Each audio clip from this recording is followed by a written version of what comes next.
Jeez.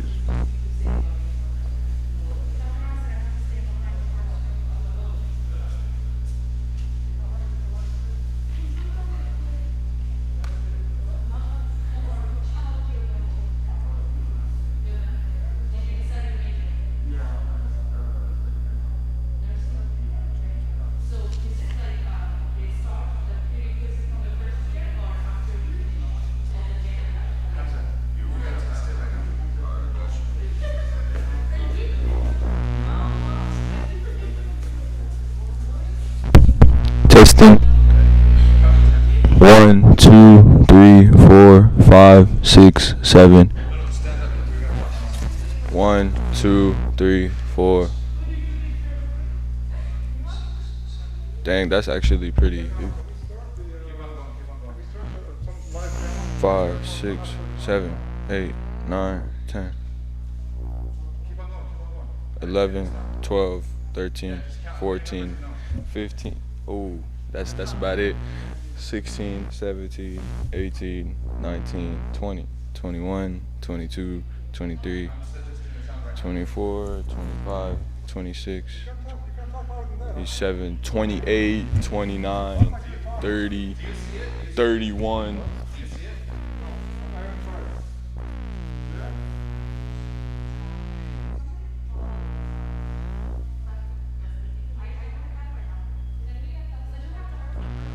Jeez.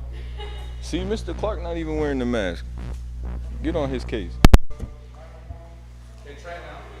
51, 52, 53, 54, 55, 56, 57, 58, 59, 60, 61, 62, 63. Honestly, this should be my speech, just counting to see like how far I've gotten. 65, 66, 67, 68, 69, 70, 71, 72, 73, 74. All right, that's dope.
Alhamdulillahi Rabbil Alameen. Wassalatu wassalam ala Sayyidina Muhammad wa ala alihi wa sahbihi wa sallam tasliman kathira. Graduates, family, friends, staff, it is my honor to welcome you to the PVS 2020 High School Graduation Ceremony. We'll begin the ceremony with Quran recitation from graduating senior Saeed Khatib.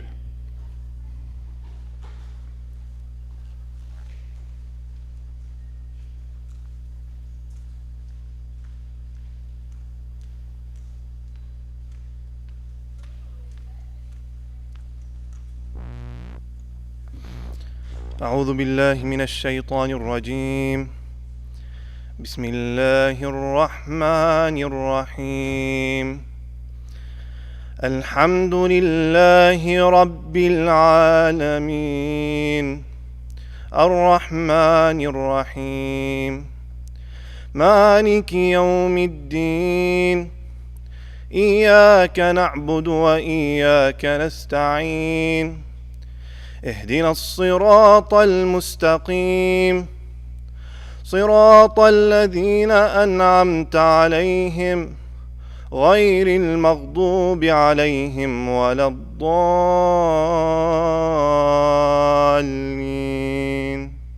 آمين.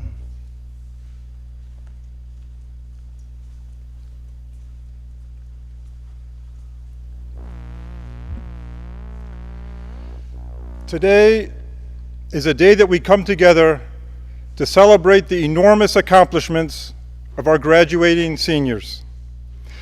A class that I can honestly say has had an extraordinarily profound impact on me personally, as well as on the larger school community.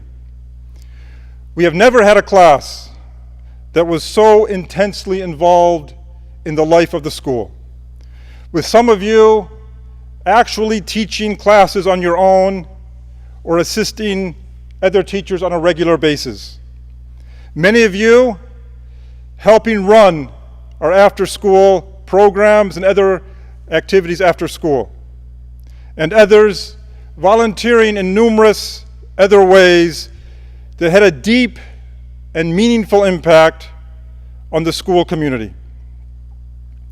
We have never had a class that I counted on so much in the running of the school.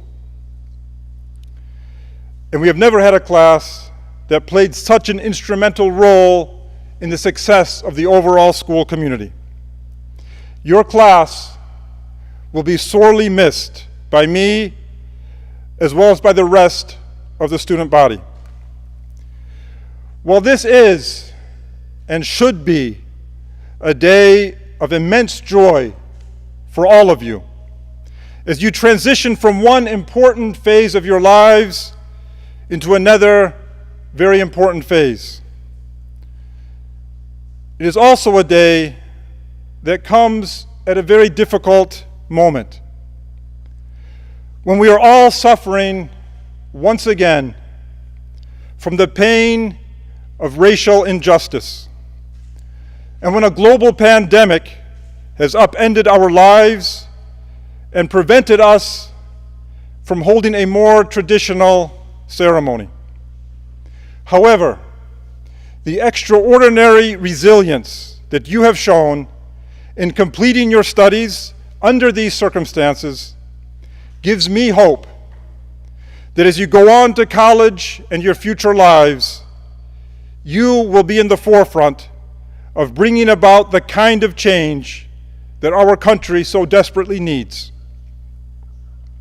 For now, all of you should rightly feel pride and joy for what you have earned.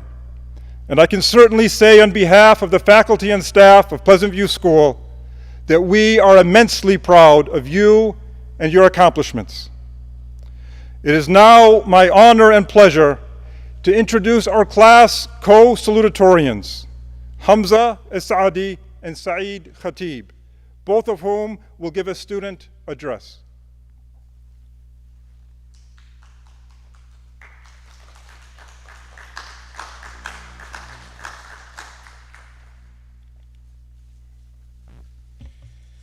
Assalamu alaikum wa rahmatullahi wa barakatuh. Bismillah ar-Rahman ar-Rahim, alhamdulillahi rabbil alameen, wa salatu wa salamu ala rasulillah. First and foremost, I'd like to thank Allah subhanahu wa ta'ala for allowing me the privilege to see this day. As we all know, the current state of the country with regarding COVID and the protests that are going on for the murder of George Floyd. And up until this point, many people have lost their lives, so I'd like to say alhamdulillah that we're all here. But I mean, it's crazy. If someone were to go back in time and to tell me that, Hamza, you're not going to have a normal graduation like all your other siblings in an auditorium, you're going to be at your school sitting 6 feet apart from all your classmates and everybody wearing face masks, and by the way, the police yet again murdered another innocent man, I'd probably be in shock. But that's really what life is. Each and every one of us, we can be very normal one day, we're just living out our ordinary lives, and one day we find out something as positive as a top tier school is interested in us, or family members coming to visit, or something as sad as we just lost a family member, or us or another one of our family members developed a disease.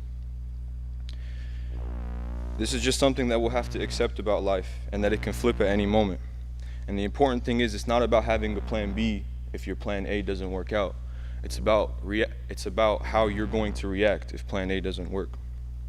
I mean, like me personally, if I looked at the way things were going for me for school, I wasn't expected to be giving this speech here. I just didn't care.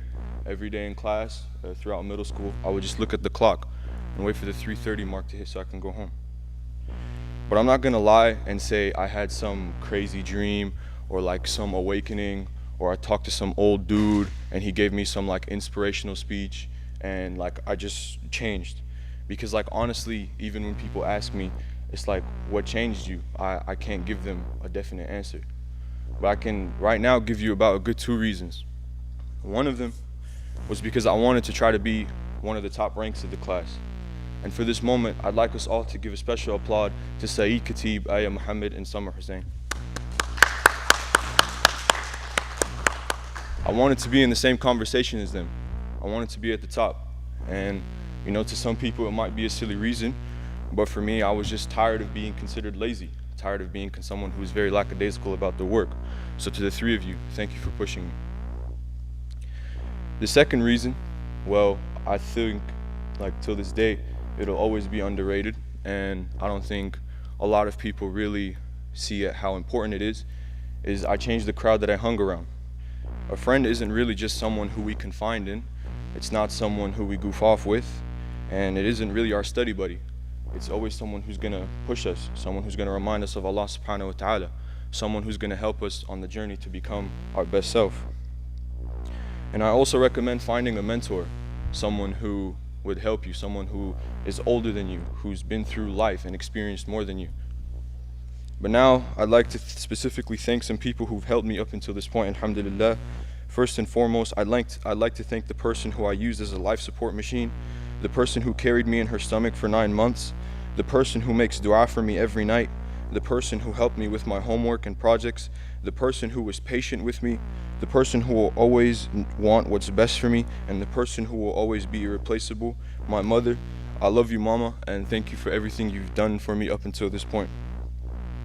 Secondly, I'd like to thank the person who at one point didn't have a car and had to walk bus stop to get to work after Fajr, the person who tucked me in at night when I was a child, the person who took me to my first barbershop and took me continuously to go get haircuts, even though some of them were questionable, the person who has those deep conversations with me in the car when I'd go with him to work. This one's gonna really haunt me. The person who took me to the DMV for my driver's test and started laughing because I forgot to lift the emergency brake before backing out. My father, Baba, I love you and thank you for teaching me and helping me become the best man I can be. Thirdly, my teachers. I'd like to start off with my Islamic studies teachers because they teach the most important subject to us as Muslims, our deen, our way of life, and I'd like to thank them for helping me increase my knowledge of the deen. And alhamdulillah, I feel I've made good progress in my spirituality, and for that I have to thank Sheikh Muhammad Al-Qadi, Sheikh Hamza, Sheikh Anwar, Sheikh Muhammad Faqih, and Miss Samira. Thank you all for helping me become a better Muslim.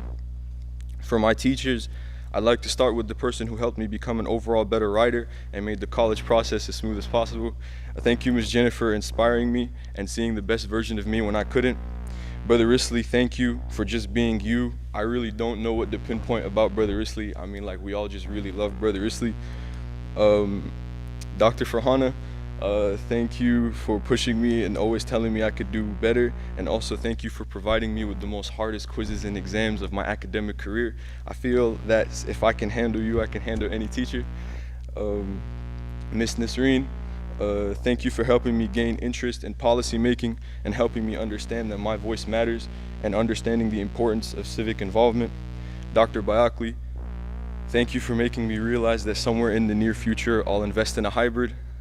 And Mr. Clark, even though he's outside, thank you for being honest with me and never sugarcoating anything for me on the pitch and in the classroom. So like this last part, I didn't want it to be on paper because I felt like if it didn't come from like my head and my heart, like even though I felt every single word in this speech, I felt like this one had to come like genuine on the spot.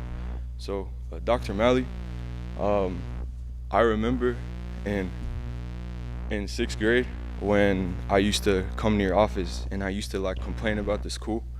You told me a story about this little girl in your old school who used to come to you every day, and she used to tell you she hated the school, she didn't want to be there, she wanted to leave. And you told me that when she left, she came back, I think a couple days after, because it's like she missed the school. And looking back at it now,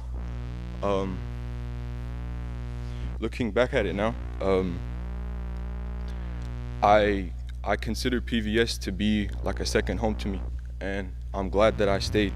And I know, like, regardless of my shortcomings in middle school, you were always one to like see the best in me. And I know you used to put out a good word for me when a lot of other people didn't, and a lot of people to this day probably didn't expect me to be here, but you always did, and thank you for that. And I'd like everyone to give him a round of applause. Last part, you know, I can't forget my classmates.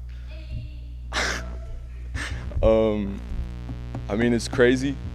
Some of us, we've been thinking about this the day we were at U of M when we were going from 8th grade to 9th grade. It's crazy. I know some of us expected more people to be here. Some of us even expected less people to be here. But alhamdulillah, like, I'm glad that we're all here together as classmates, regardless of this challenging time. I'd like want to say, like, if I ever hurt any of you, if I ever was like short on my part of being a good person to you, I apologize. And if I have to give one piece of advice for myself first and then to you all, hold on to religion. I've seen throughout like my friendships with people, especially who are older in college, a lot of the times we tend to lose our faith because of the challenges in this dunya. And it would hurt me if I found out anything were to happen to any of my classmates. So inshallah, all of you stay safe, and thank you for being in my life. Assalamu alaikum.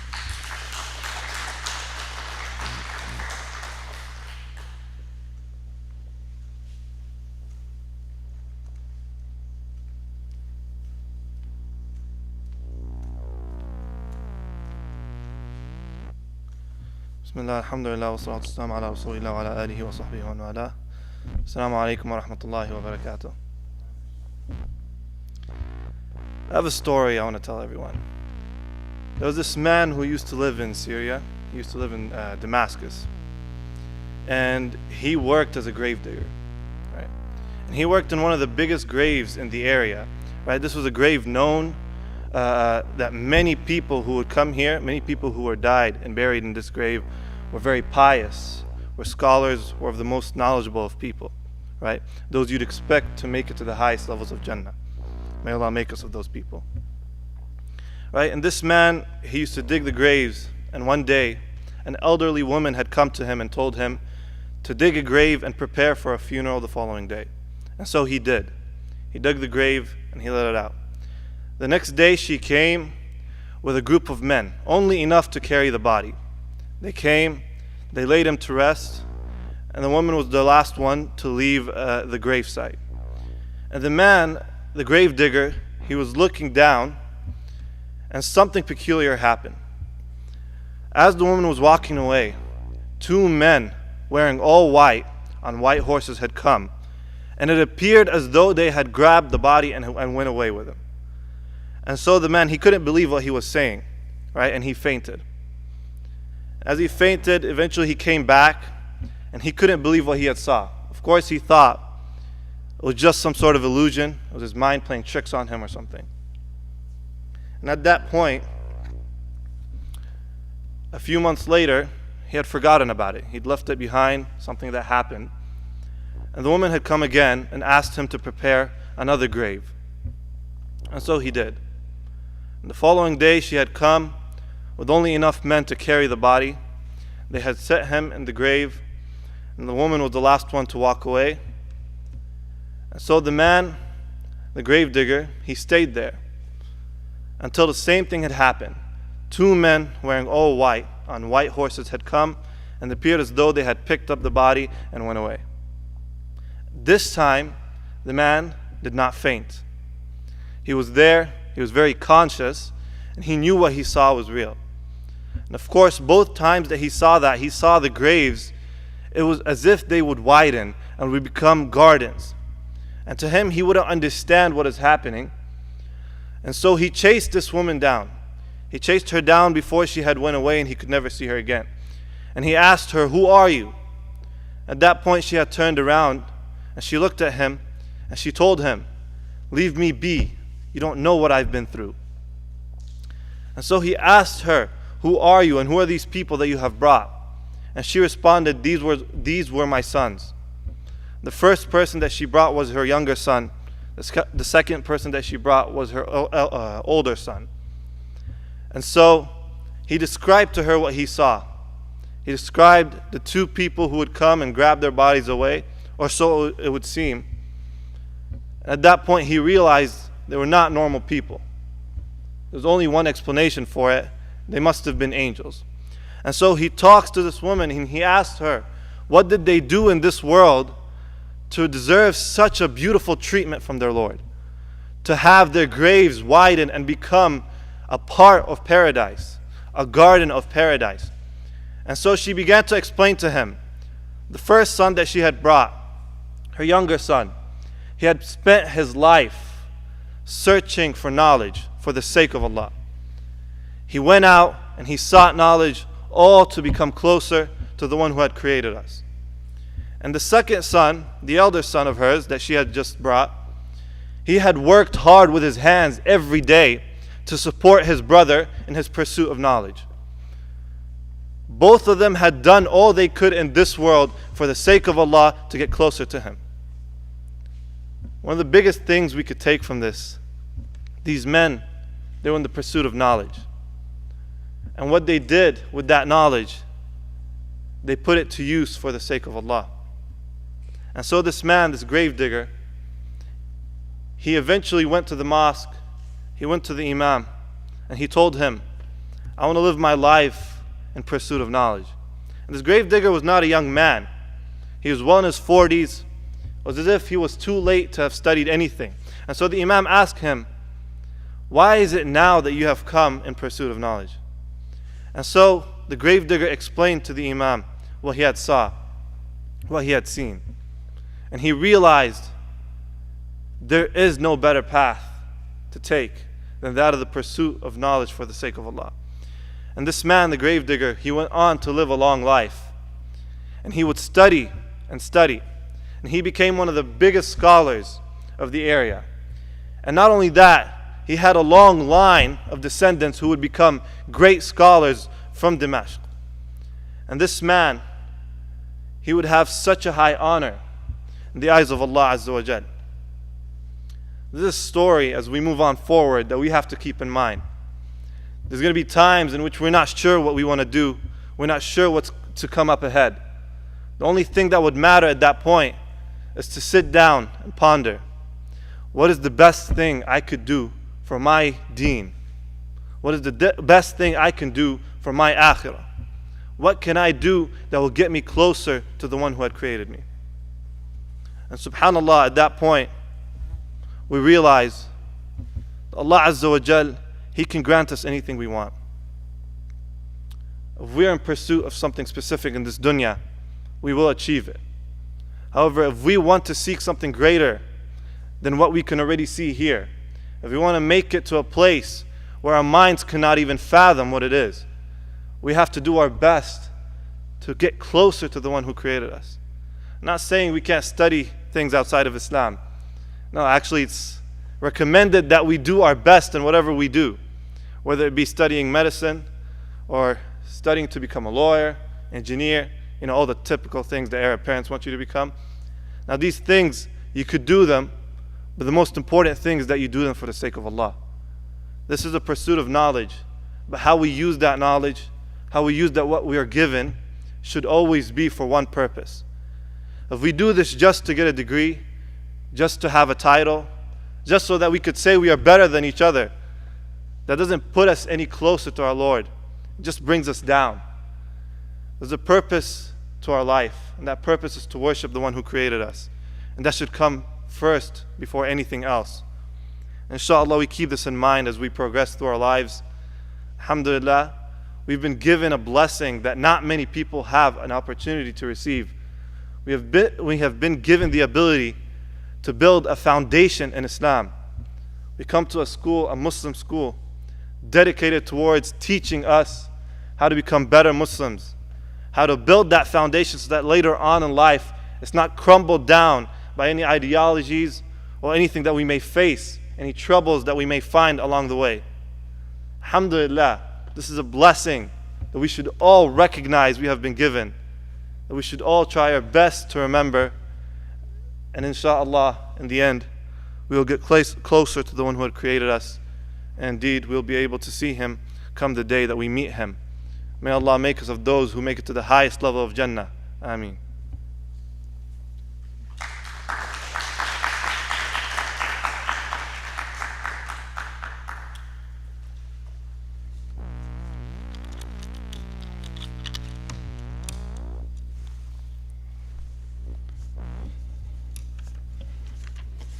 The class of 2020 graduation and the world looks very different this year. With the worldwide pandemic, quarantines, hoarding, social distancing, protesting, societal and environmental injustices, natural disasters, distance learning, and everything else that is happening, the school administration has been challenged with thinking outside of the box to create a non-traditional graduation ceremony. The class of 2020 valedictorian is Summer Hussein, and she and her family would like to keep the tradition in this non-traditional graduation ceremony by having a traditional Native American giveaway. In Native American tradition, when a young person graduates from high school or college, the family will often host a giveaway ceremony. It is a means of giving thanks for those who helped along their journey, of honoring friendships, and of appreciating others, and of teaching lessons about humility and generosity. In Native cultures, the graduates and their families give gifts to those who supported them on their journey through school. The giveaway functions as a public recognition of the graduates' new status and their thanks for the blessings and support they have received. It is the practice of giving away useful and even beloved possessions to others, not with the thought of having strings attached to the gift or having regrets from having given the gift, but to sacrifice time, thoughts, and effort in order to allow for personal growth in the future. Native tradition has always been one of sharing. This Native American tradition is in direct alignment with a pillar of Islam. Not only is giving to and helping others a core principle that is highly encouraged, But it is also an act that greatly pleases Allah subhanahu wa ta'ala and is generously rewarded in return. Helping others opens our eyes to the ongoing issues of the world, but it also instills compassion and empathy for others within us. The notion of giving to others also acts as a great reminder that nothing that we own in this world belongs to us. In fact, it is all given to us by Allah subhanahu wa ta'ala and can just as easily be taken away from us the same way as it was given. The graduate does not speak publicly at the giveaway, but I was immensely honored when Summer asked me to speak for her and her family. Sometimes messages and lessons are relayed without a word being spoken. People are called forward to receive a small gift from the graduate, and in doing this, they accept their acknowledgement for all of the support that they provided. Today, Summer and her family are honoring each student in the graduating class of 2020 with a handmade Native American gift, which has been individualized for each person. Every gift has been made with the specific person in mind. Every bead sewn on one by one. Every color and symbol intentional with both Islamic and Native American significance. Every gift comes with a personalized message which explains its meaning and life lessons. The graduates will receive their gift along with their diploma. This statement was written by Summer, and she asked me to read it, and again, I was immensely honored to have the privilege of reading this statement. I want to add that as we witness these days, again, and as I said earlier, another great injustice, it behooves us to remember that this country itself was founded on injustices and the genocide of many of the Native American peoples who lived here. And it's an honor for me, and it's an honor for Pleasant View School to have our graduating valedictorian be a Native American, and we thank her for the time she spent here and for the time and effort she spent in making these gifts. So we'll now have the regular ceremony where the students come and take their diplomas. As I call your name, you can come up and get your diploma along with the gift that Summer and her family made for you. Omar Abdi.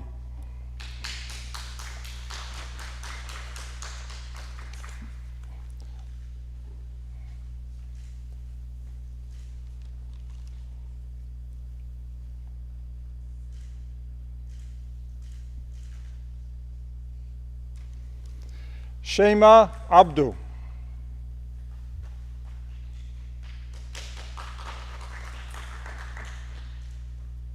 All of you stand up, stand up. Sarah Ahmed.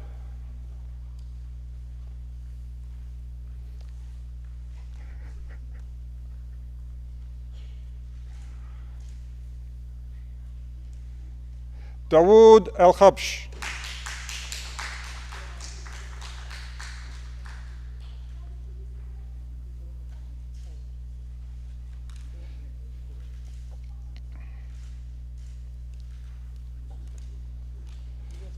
Hamza Esadi.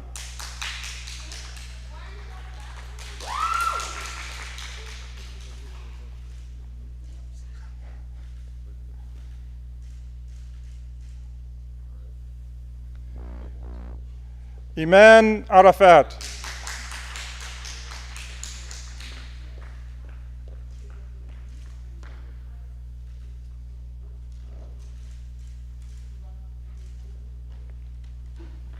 For the second row can now stand. Ayat Ayesh.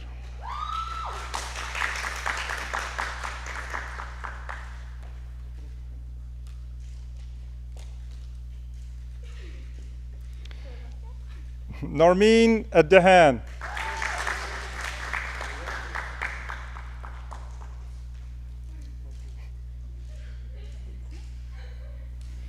Hanan Hamdallah.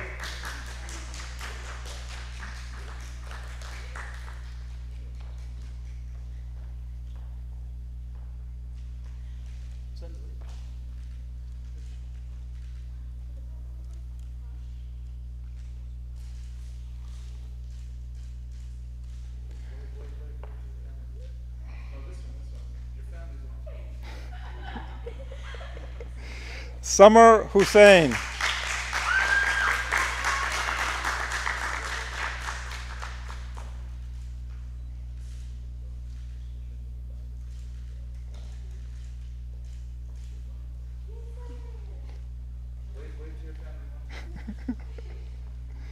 Haneen Jabber.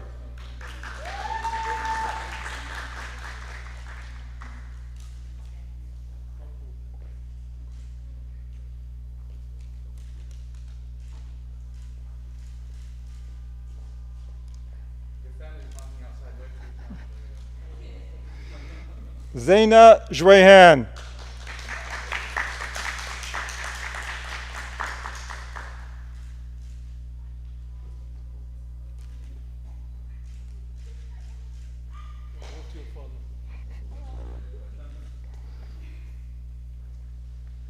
The third row can now stand.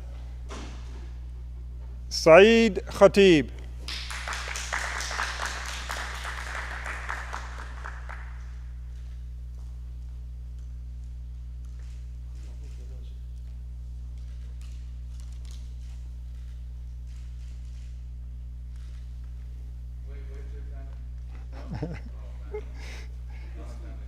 Aya Muhammad.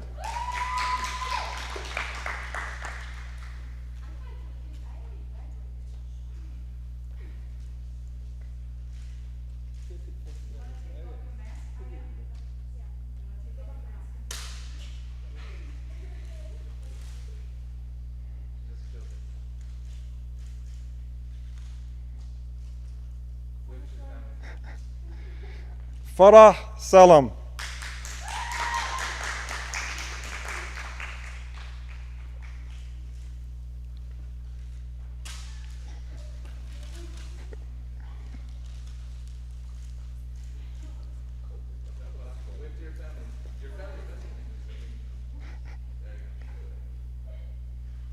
Baraa Shamoun.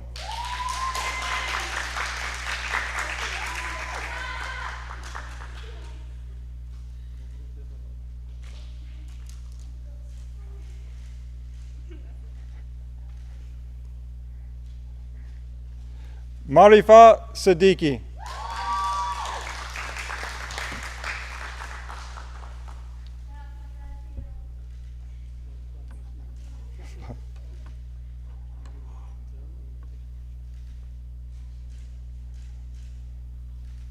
Congratulations.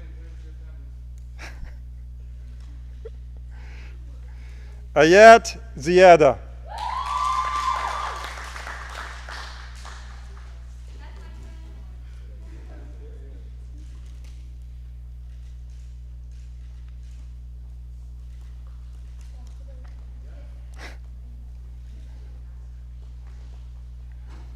We will close today's ceremony with a closing statement and dua from Ayat Ayush.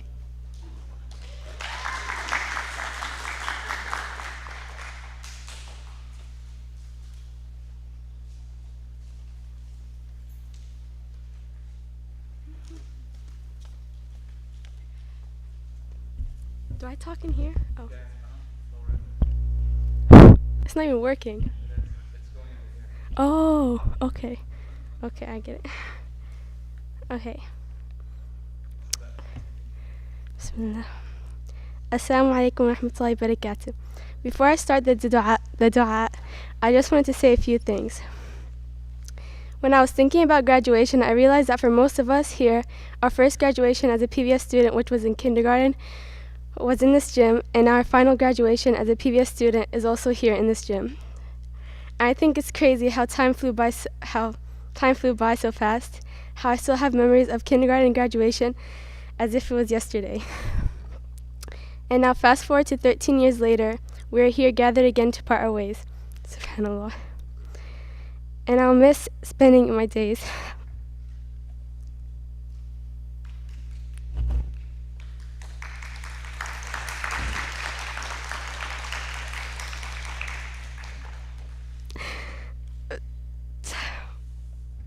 Okay. I'm not even sad, I'm just so embarrassed that I can't talk. And I'll miss spending my days with you all. And I'm grateful.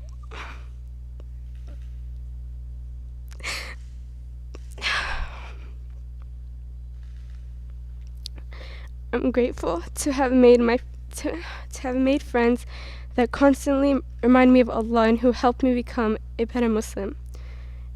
And I'm grateful for all the memories we made. Alhamdulillah. But just because high school's over doesn't mean our journey together has to be over. And I know that each and every one of you has the ability to change the world. I need to drink water.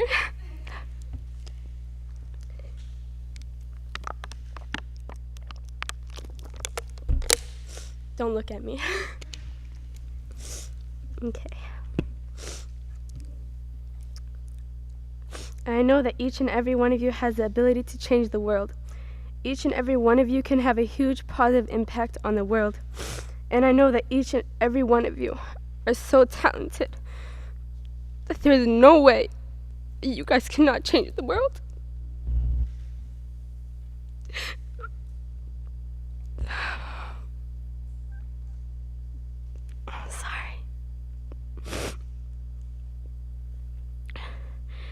Prove to the people who look down on you wrong.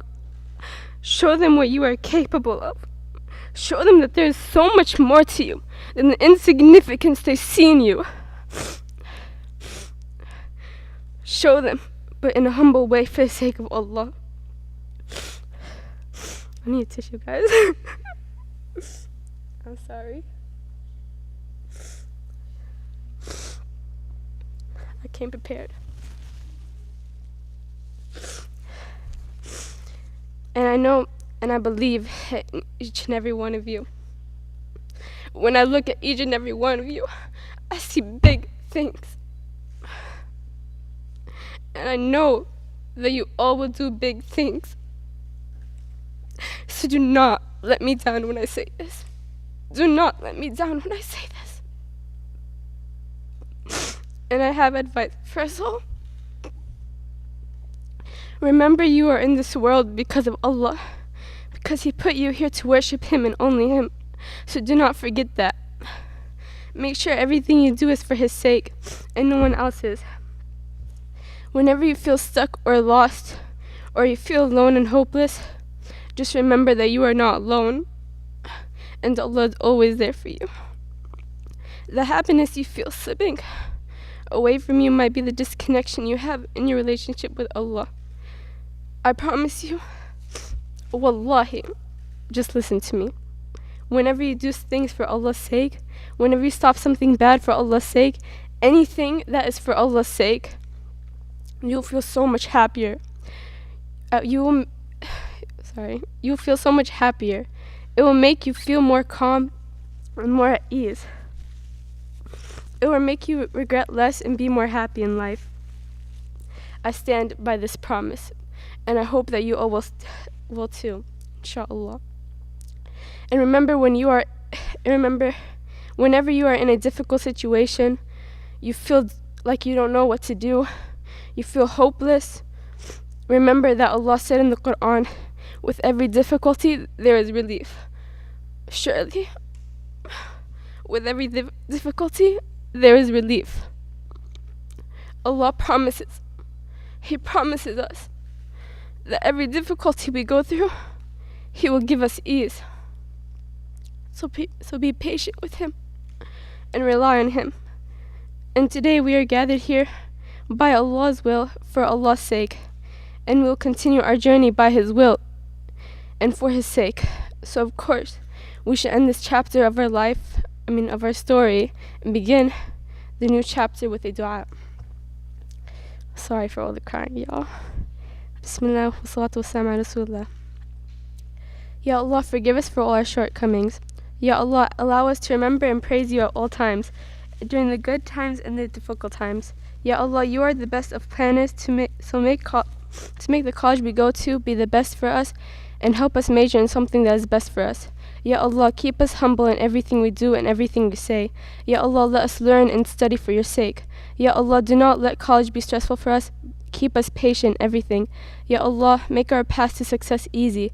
Ya Allah, let every step we take be taken for your sake.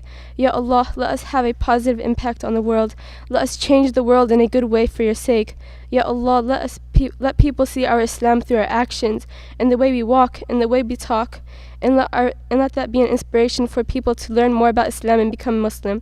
Ya Allah, increase our iman in every single day. Increase our iman every single day.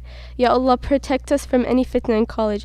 Ya Allah, let us spread Islam through your land. Ya Allah, let our favorite book be the Quran. Let us always turn to your words and use it as a source to gain knowledge, and let our actions reflect the Quran. Let us be like the Prophet, who was known as the walking Quran. Let us try to perfect our character like the character of the Prophet. Ya Allah, you promised us that if we travel a path to knowledge for your sake, that you will make our path to Jannah easier. So make our path to Jannah easier for us, and grant us the highest level of Jannah, and allow us to be able to see your nur in your face every time we look up, and reunite us with our loved ones in the highest level of Jannah, so we can talk with each other and remember the times we spent in this life like this time right now. Ya Allah, so many of our people who we knew and who were close with, and who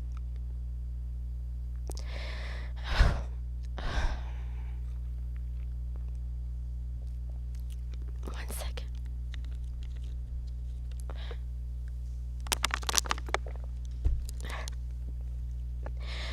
Ya Allah, so many of our people who we knew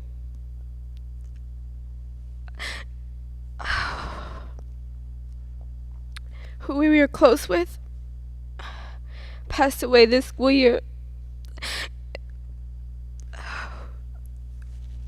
and throughout our life, and I ask you to forgive them of their shortcomings.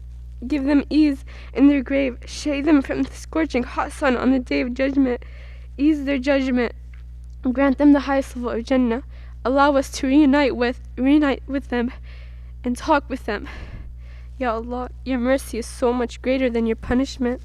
Ya Allah, your mercy is so much greater than your punishment. So have mercy on us and our loved ones. Keep us in your mercy. Never let us fall astray. Never let us fall astray from your path. Keep us guided. And never let us forget the reason why we live, which is to serve you and only you. Ya Allah, never let our hearts attach to this dunya or the worldly things. Let us walk this earth as strangers of the land, as travelers who have the mindset of leaving soon, so they work hard for your sake. Ya Allah, our lives are short even if we think otherwise. So let us live every single day as if it is our last. Let us worship you every single day as if we will never be able to ever again. Ya Allah, put barakah in our days. Ya Allah, cleanse our heart from any disease. Let our hearts be clean and pure, and never let our hearts become dark and impure. Ya Allah, protect us from the traps of shaitan. Ya Allah, make us patient in everything. Ya Allah, make us humble in everything. Ya Allah, let us have humility for your sake. Ya Allah, keep our intentions for everything we do sincere, and let there be rewards in everything we do and say. Ya Allah, you are the one true Lord, the one who hears and listens to his servants, the one who understands his servants and understands what is in their hearts. You are the one who is the most forgiving, the most merciful, and the only one who can answer our prayers. So Ya Allah, I ask you to answer all our prayers today and every single day. وصلى الله على سيدنا محمد وعلى آله وصحبه وسلم. Congratulations, PBS graduating class of 2020. We did it.